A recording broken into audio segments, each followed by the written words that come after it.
Dean, they were because they say that no new information is in it that hasn't already been discussed. Both Councilwoman Keneen Schlager and City Manager John Patterson's names came up in the letter to the city attorney. Schlager says she is offended and views it as a personal attack against her. City Manager John Patterson chose to speak with me off camera about the accusations, but said he couldn't comment on camera because of the ongoing federal lawsuit between Hedquist and the city. One council member, though, says the situation is concerning. I would say the taxpayers are going to end up spending over $100,000, and truly that is the biggest waste of money that we've ever seen. Now, in addition to a federal lawsuit, Councilman Craig Hedquist says he wants the city attorney to investigate potential violation of ethics.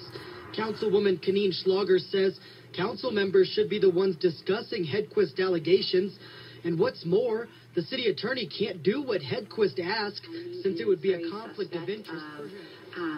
Trying to sabotage during an election. But Councilman Keith Goodenough says the situation is serious and that Hedquist is going about it the proper way. Obviously, if you have a minority view on the council that wants an investigation and you are opposing a majority view, you can't let the council decide to investigate itself. Otherwise, nothing would ever get done. Hedquist's letter points out a range of concerns pertaining to Patterson, Chief Wetzel, and council members, including Schlager, committing violations he claims could constitute breaking Wyoming law, including misuse of office. Trying to sabotage during an election. It's a very emotionally charged situation, and really we all just want to get Council now has a new tool. That's right, by a vote of 6-3 at tonight's meeting. On its third reading by a 2/3 majority vote, the council can more easily expel a member from the council. Now, this stems from the Craig Hedquist drama on the council going back some 18 months, when some on the council say their fellow member created a hostile work environment and used his position on the council to benefit his construction company, among other things. Because he did not commit any actual crimes, he could not lose his position. Some council members say this is what will be needed should a similar situation come up, while others say the language is too broad and could lead to more problems later.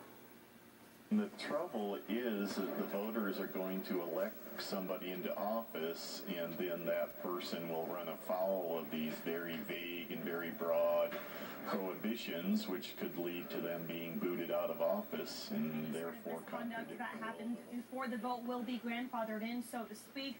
So in order for a council member to be removed and wrongdoing... Well, obviously, I'm a big John Patterson supporter. He doesn't do anything that the majority of council hasn't directed him to do.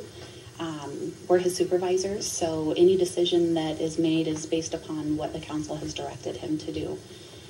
Some of the spending, issues, sometimes you have to spend money to make money, and the prime example is the shield. I have two quick comments, at least. How much of the population does it take to do within 20 days, a referendum to abolish this vote? I think it's 10%, which is roughly 2,500 signatures for the city of Casper. Is that correct? 10% of the registered voters in the most recent election.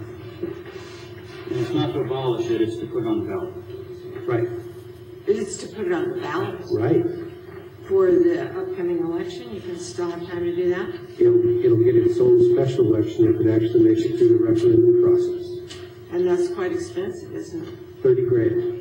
30 grand? He is more of a deal maker than a manager. Outgoing council member Keith Goodenough says his call for Patterson's resignation has nothing to do with the Hedquist investigation itself, but rather what came out in the recorded conversations between Patterson and former police chief Chris Walsh. This shows a side of our manager that most people don't see because he didn't realize he was being recorded, and neither did the police chief, as far as I know.